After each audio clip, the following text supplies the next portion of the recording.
why you can't sleep even though you're doing everything right.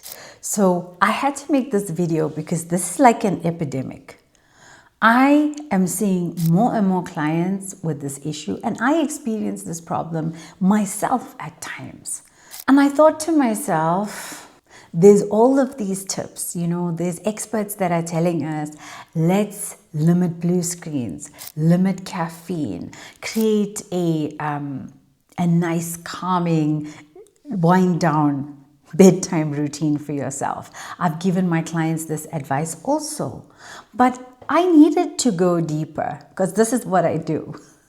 Behind every physical issue is always, even a mental issue, there's always a deeper dimension to it. There's always a spiritual reason, right? Which is very much energetic. It could be a pattern, but that's what I want to talk about today. I have some notes, so I'm going to be looking over here so I don't go down rabbit holes and lose track of time. Now, we've already handled this practical stuff. So this is for you if you're doing the practical things. You've taken all the advice. You've changed your light bulbs. You've done everything, okay? But then when it comes time to sleep, you're lying there. So there's a few instances, there's a few differences here. The first one is those of us who struggle to go to sleep. Okay, and then there's the other one where we are having a shallow, restless sleep. We don't go into the deep rest mode where all the magic happens, where detoxification happens, detoxing your brain, all of the cleansing mechanisms that are supposed to be happening. We're not going there. And what then happens is that you wake up feeling like crap. This has also been linked to higher insulin resistance the next day. You crave sweet things, you crave comfort, you are just exhausted, you can't focus. And then there are those of us who have become dependent on sleeping pills, which I feel you, I get it. But there are deeper things that we need to talk about today that you might not have even thought about. So upon thinking about these things, I realized that in order for us to go to sleep, there is a kind of stillness that we need to find. We need to find stillness. Now, with our busy modern day lives and schedules, stillness is difficult to find. There's that 1%, maybe a little bit more now who are meditating. And how many of us carry that meditative quality throughout our day? I don't. So you need to find stillness.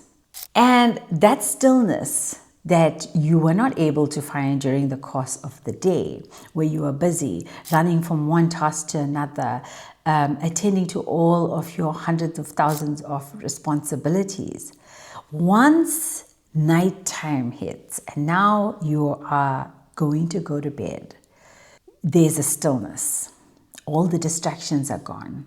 The phone calls, the emails, hopefully,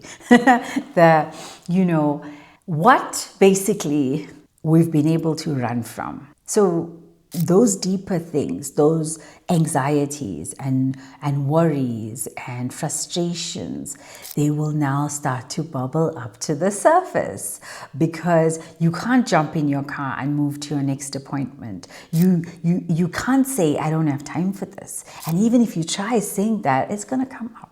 Which is why many of us have to resort to the coping mechanisms, have to put on something so that we fall asleep to it because we need that distraction.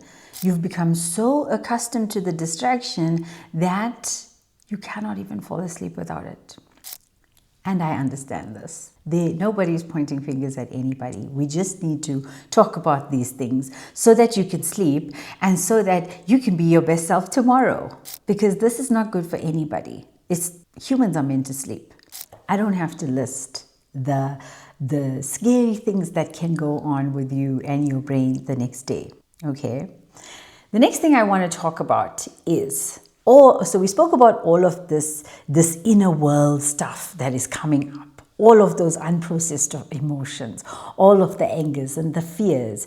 And there's that unsettled part. There's that part of you that feels like, I have unfinished business from the day. This is when it's coming up, right? So how would you handle that? When that is the case, start thinking about what are the things that always pop up before I lay my head down to sleep, and I want to go into this deep rest. What's popping up?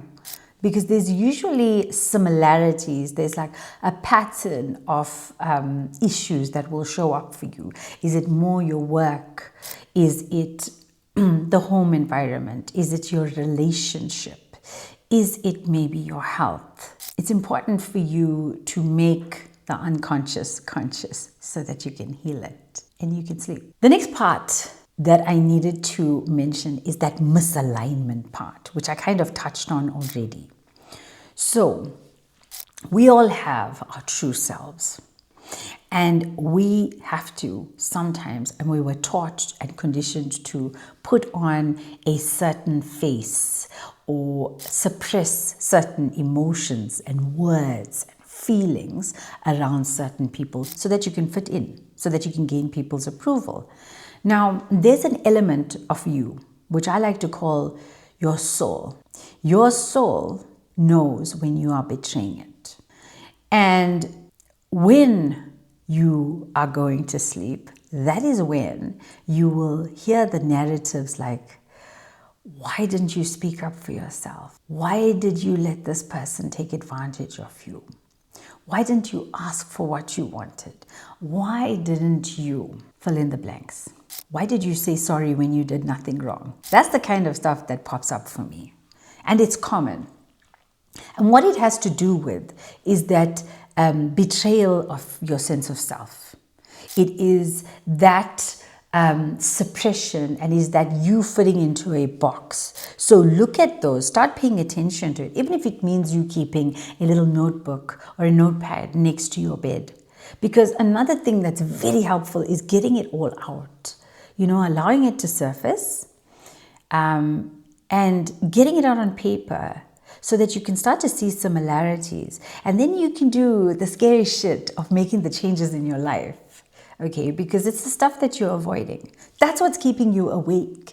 It's the stuff that you're trying to bury deep and wish and hope that it's just going to disappear. But your feelings and your emotions don't disappear. Your body stores them, and it's interrupting your sleep. Okay, my next point is there's just that emotional backlog, okay? That nighttime now becomes a time where all of those emotions that you suppressed and you didn't process, you need to process your emotions. Why did this make me feel sad? Why did this person bring about such a rage in me? Why did I feel angry? So those unprocessed emotions, so say for example, somebody really pisses you off and you wish you said what you wanted to say, but you didn't. Now that rage, it doesn't just disappear. It doesn't just disappear. It's going to pop up at night when you're trying to sleep. It's going to show up as that ugly internal dialogue that we already spoke about. So processing your emotions. I'm going to give you some questions that you can journal on or that you can just reflect on so that you can gain some insight for yourself. And then the last one, which is one of my favorites, is those of us who are control freaks, those who love to maintain control. You see, sleep requires a kind of surrender. You are surrendering. In a way, you are just letting go. Now, if you are someone who needs to control your external world, my friends, that is a whole other video which I will make.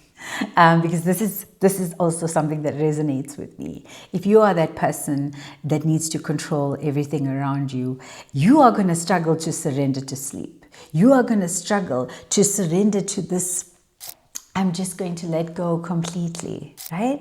Now, none of what I said means that something's wrong with you. All it means is that you are a human being and there is some shit that you are struggling to handle during the day, which now wants to pop up at night to be handled. And your nervous system is exhausted.